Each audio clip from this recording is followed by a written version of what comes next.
ہم کریں گے ہر مظلوم کی حمایت۔ السلام علیکم، میں ہوں حورین فاطمہ اور آپ دیکھ رہے ہیں حمایتی نیوز HD چینل۔ نظر ڈالتے ہیں آج کی اہم خبروں پر۔ جمع حمایتی گوٹ میں ترقیاتی کاموں کی راہ میں رکاوٹیں، پیپلز پارٹی کے اندرونی اختلافات سامنے آ گئے۔ کراچی حمایتی نیوز یونین کونسل 3 وارڈ 4 جمع حمایتی گوٹ میں جاری ترقیاتی کاموں پر بعض عناصر کی جانب سے رکاوٹیں کھڑی کرنے کے اطلاعات سامنے آئی ہیں۔ کونسلر عبدالرحیم حمایتی نے کہا ہے کہ کچھ لوگ ایسے ہیں جنہیں گوٹ میں ترقیاتی کام ہضم نہیں ہو رہے، نہ خود کام کرتے ہیں نہ کسی کو کرنے دیتے ہیں۔ انہوں نے مطالبہ کیا کہ ضلع کی قیادت فوری طور پر صورتحال کا نوٹس لیں۔ نذیر احمد بھٹو، عبدالستار حمایتی، رفیق داؤد جٹ کی ملی بھگت سے جمع حمایتی گوٹ کے کاموں میں رکاوٹ ہو رہی ہے، اور عبدالرحیم حمایتی کا کہنا ہے کہ ہم دل و جان سے عوام کی خدمت کر رہے ہیں، مگر افسوس کے ساتھ کہنا پڑتا ہے کہ ہماری اپنی جماعت پیپلز پارٹی کے چند افراد ہی ہمارے راستے کی رکاوٹ بنے ہوئے ہیں۔ انہوں نے الزام عائد کیا ہے کہ عبدالستار حمایتی جمع حمایتی گوٹ کی ترقی میں سب سے بڑی رکاوٹ ہے، نہ خود کام کرتے ہیں نہ کسی کو کام کرنے دیتے ہیں۔ عبدالرحیم حمایتی نے کہا کہ عوام عبدالستار حمایتی سے سوال کر رہی ہے، کیا پورے گوٹ کا ٹھیکہ صرف انہی کے پاس ہے؟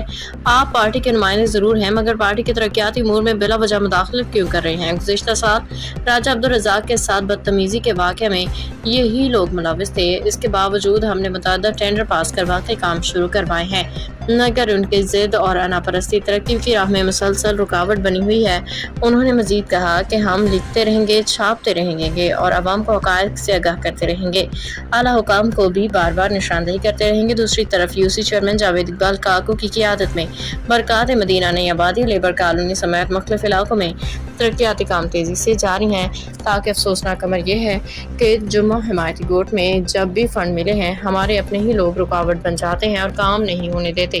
عبدالرحیم حمایتی نے وڈیرہ محمد فاروق حمایتی اور محمد صادق بھائی جان سے اپیل کی ہے کہ وہ جمع حمایتی گوٹ کے مسائل کے حل میں مدد کریں اور ترقیاتی کاموں کو سہارا دیں۔ واضح ہے کہ chairman Yossi Cattell Javed Iqbal Kaku کی سربراہی میں جمع حمایتی گوٹ میں یوسی فنڈ کے سیوریج پائپ بچھائے جا رہے ہیں، 12 بلاکس لگانے کی تیاری جاری ہے۔ ان کاموں کی نگرانی خود جنرل کونسلر عبدالرحیم حمایتی کر رہے ہیں۔ ترقیاتی ٹیم میں سرپرست اعلیٰ ملک طارق اعوان، صدر رسول خان سواتی، حاجی دلمراد حمایتی، لیبر کونسلر ذوالفقار ٹالانی بھی شامل ہیں، جو دن رات گوٹ کی ترقی کے لیے کوشاں ہیں۔ رپورٹ روزنامہ حمایتی نیوز، فہیم احمد رائن کی رپورٹ۔ باخبر رہیے ہر جگہ ہر وقت، جانیے ملکی و غیر ملکی حالات و واقعات یقین کے ساتھ۔